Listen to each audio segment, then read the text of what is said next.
1934年10月，第5次反围剿失败的中央红军被迫进行战略转移，开始震惊世界的25000里长征之路。途中的遵义会议、过雪山草地、飞夺泸定桥、4渡赤水河等事件，是中国人耳熟能详的长征革命史诗般的历程。与长征同时存在的是被时光掩埋在历史长卷中的留守红军，不为众人所知的 1.6 万红军留守在苏区的根据地，假装主力与国民党反动派几十万大军周旋，牺牲的军级以上领导是长征的6倍。留守红军中的中央领导失去其9，只剩下1人有幸参与开国大典，见证革命的成功。本期视频就来看一看那些凭借坚韧不拔的毅力完成精神长征的10位苏区领导人。1927年8月1日，工农红军发动武装起义，中国人民解放军的初始队伍由此创建。随着秋收起义、井冈山革命根据地的成功，蒋介石对工农红军的忌惮也与日俱增。1930年2月到1931年9月，蒋介石亲自部署对中央革命根据地的3次围剿，即使先后递增10万兵力，国民党对中央苏区的围剿战争纷纷以失败告终。9·18事变发生后，东北大陆土地沦陷，东北人民落入日寇之手，遭到日军惨无人道的屠戮和杀害。仅731部队给中国人民带来的伤害和罪过就罄竹难书。自诩为正统国家政府领导人的蒋介石，却置国民生死于不顾，提出所谓攘外必先安内的可笑方针，再次召集63万兵力对中央红军进行第4次围剿。结果毫不意外，蒋介石的反动阴谋再次被红军粉碎。1933年9月，蒋介石再次举全国之力进行内战，100万军队和200架飞机气势汹汹地向中央苏区逼来，而中央的领导人博古和苏联军事顾问李德先冒险后保守的军事战略，导致红军连连战败，根据地范围也随之缩小。1934年10月，坚持奋战1年的红军仍然未能粉碎敌人的围剿，被迫离开中央革命根据地，进行异常艰苦的25000里长征。然而，中央苏区是红军前期创建的主要根据地，也是几十万红军的老家，主力红军被迫转移，中央苏区却不能就此放弃。长征出发前夕，中央在苏区设立了新的领导机关，项英和陈毅分别担任3方面的最高领导，全面负责中央苏区及周边根据地的工作。瞿秋白、贺昌和陈坦丘等人也作为中央的重要领导人物，一同协助工作。与他们一起留下的是红24师和一些地方武装，算上无法参与长征的3万病伤员，苏区留守红军一共是4.6万人。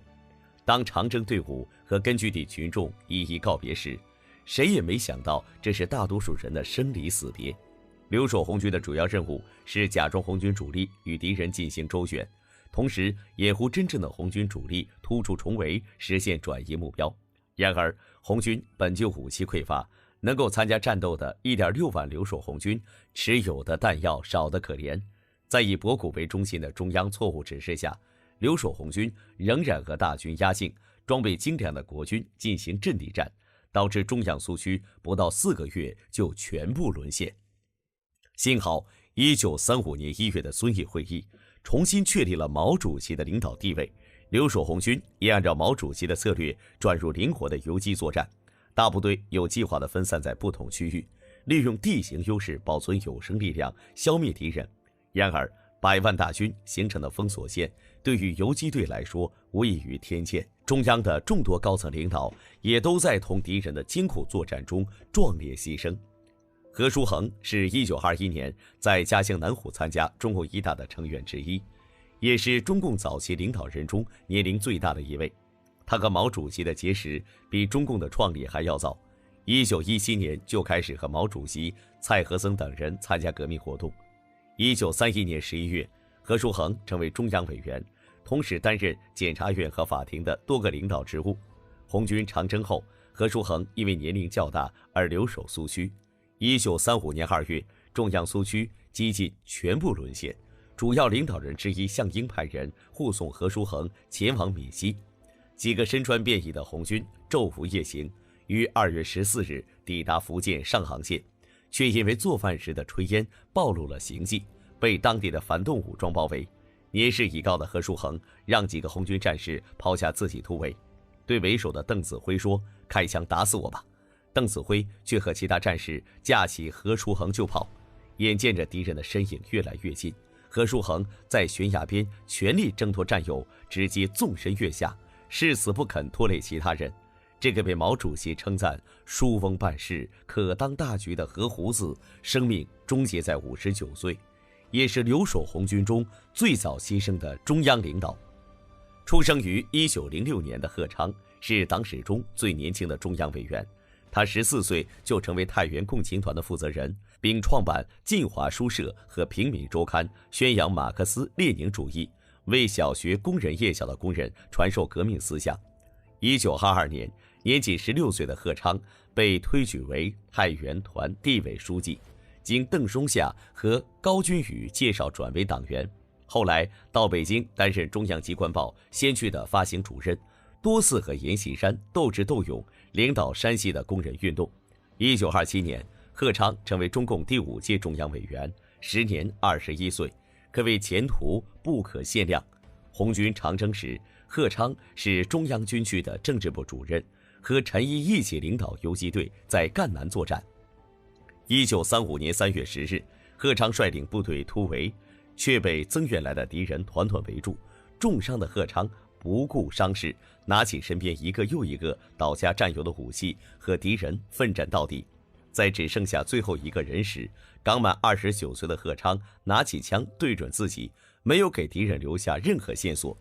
待料长街行，盘山复盘山，世人争瞩目，我心无愧作。这首正气凛然的《待料行》是中革委总政治部副部长刘伯坚被捕入狱后写下的诗篇。敌人企图以游行来侮辱他，岂不知共产党人坚定的信念并不会因为一时的挫折和敌人刻意的折辱而减少半分。